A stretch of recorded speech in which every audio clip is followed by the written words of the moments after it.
Hey guys, and how's it going? I wanted to show you real quick how on one of these Jettas you can get the wiring harness to plug in.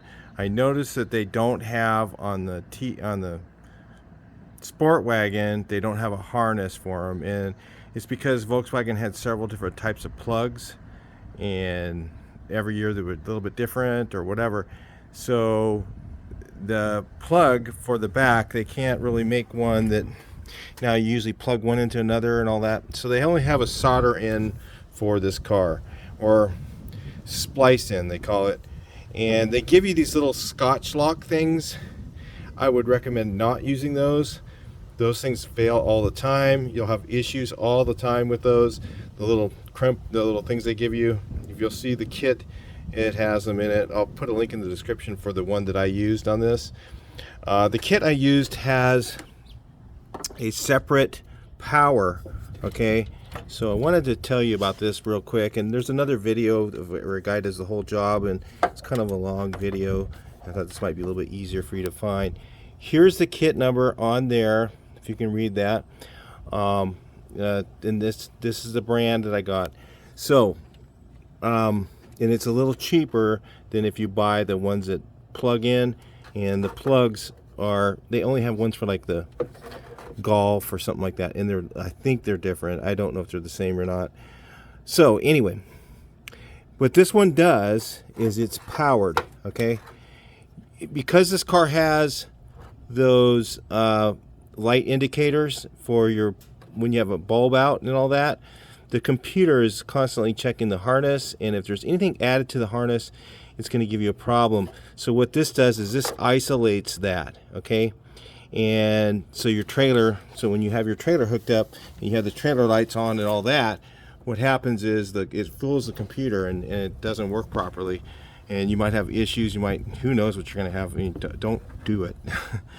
So anyway, this one here is powered. Okay, so that it gets separate power for the output. The input is just like sensors that sense what is going on. You know, that if you're stepping on the brake, stepping on the whatever, it senses power at those things. And then the actual power comes from this black wire right here. Okay, so you might say, well, they say to put this to the battery. Well, the battery is a long ways up to the front of the car. In this car here, there's a 12 volt right in the back. So what you do is you tap into that guy. That's what I did, is I tapped in here on the red wire, because that's probably the right one. I don't know if it is or not, but I didn't test it, but I'm pretty sure it's the positive one. So I'll hook this up to this black wire here, and then in the kit there's a ground, so I can't really see that. I'll get you up closer.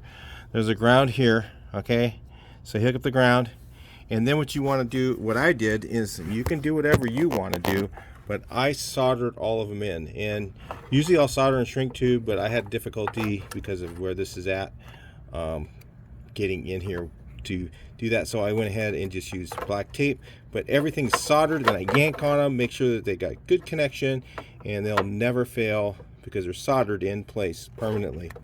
So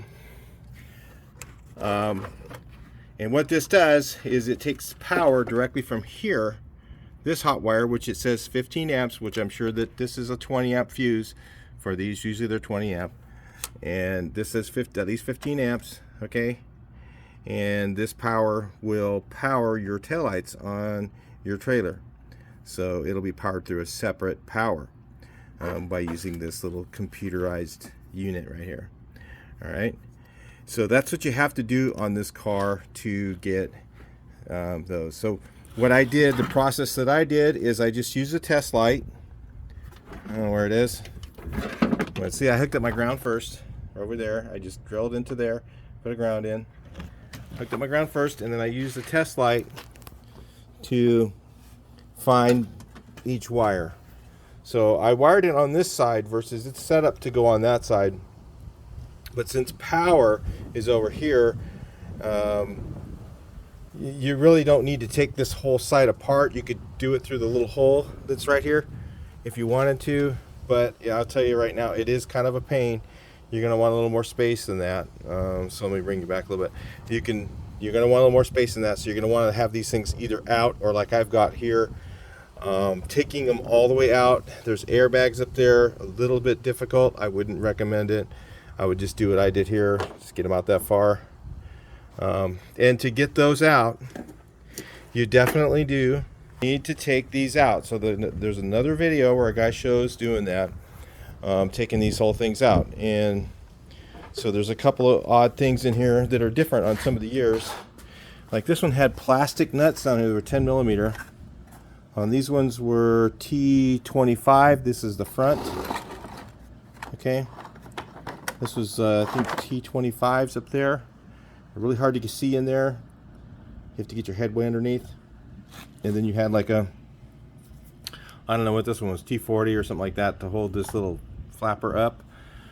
So this thing here, you have to take this whole thing out because there's, see these right here? There's pins in here. And those pins go through these holes right here in this panel. So if you don't take those out, you cannot get these out of the way. So you have to take that whole portion out. Unfortunately, you have to take the whole floor out and then just move these back out of the way, and then you can work on it. Take a test light, have someone step on the brakes, someone turn on turn signal while you check, and then I cut the wires.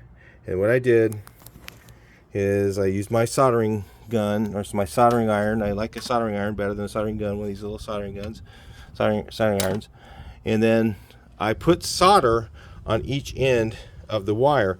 And then what I did is I stripped the other wire that comes with the kit, very long. And what I did is I put solder on both those ends and I held them together, and then twisted the other wire around it without solder on it. And then after that, I would get it hot and then solder it all, and then it just melts it really easily. And then after that, I would pull on it real hard to make sure I had a good connection. And then after that, I wrapped it with black tape. I usually like to use shrink tube over that, but I had difficulty getting the shrink tube on the right side of it because it's really hard to wrap it with the other wire, if you can understand that.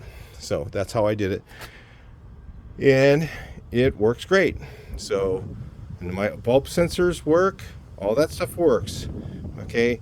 And my trailer circuit's isolated from the car so that the computer's not gonna trip when I hook up a trailer, okay? Because when you hook up the trailer, you're gonna have all those lights hooked up, and your car's gonna be like, whoa, there's more load than normal. If you have a computer in there, it's not gonna like it. And so that's what you have, is you have this little unit right here that isolates it, okay? And it takes power from the cigarette lighter. So anyway, if that makes sense to you, you can order one of the kits that are on the link, and that will get you there. There's another guy had a video, and the link, I looked at his, and I could not find the part number that he was telling people. I had to look this up myself, and I just guessed, and this is the right one. So anyway, if you're looking for that, maybe this will help you. And then you got to take all this out, unfortunately, to be able to do it. I'll talk to you on the next video. A little shortcut there, just a little tips and tricks on this. I'm not going to do the how-to on this whole thing. It's too much. The other guy has that already. You can watch his little video of how it comes apart, and it works. His method is pretty good, but the other things were not very well explained that I'm telling you in this video. So I'll talk to you in the next one. Please like, share, and subscribe.